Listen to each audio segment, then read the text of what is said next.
Welcome again to online worship at First Presbyterian Church in Conrad, Montana. Welcome to this Easter Sunday service. Let us worship together and celebrate our risen Lord. If you haven't had a chance to complete the prayer of preparation for worship, I invite you to do that now and pause your computer as you do so.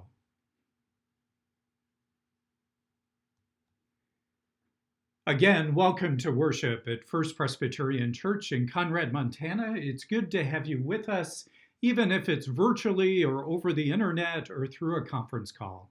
And I have a few announcements I'd like to make to you. The first is, again, I would invite you to make this a worshipful experience, to have this be the focus of your time as you experience this worship service online or through the conference call. Let it be your focus. I'd invite you to pick a new leader to do the parts marked 1, and all of you obviously will join for the parts marked all.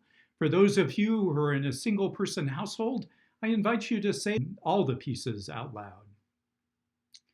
I would invite you to continue sending in your offerings. You can do that by mail through the drop box at the church or by dropping it off in the office during the day.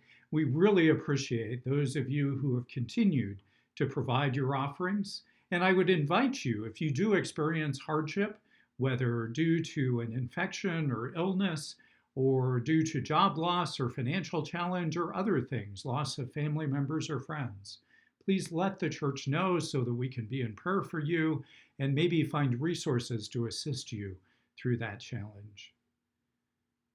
And in line with the governor's announcement recently, we have extended our online-only worship through at least April 24th. I'd invite you to continue to watch Facebook or our webpage for updates in that. I will include that here in online worship and the conference call as we can, according to the governor's announcement. And finally, for those of you who received a bulletin by mail, there's one misprint, and I apologize for that. The gospel message that is listed there from the book of Matthew is the wrong one. It's the same story from a different gospel.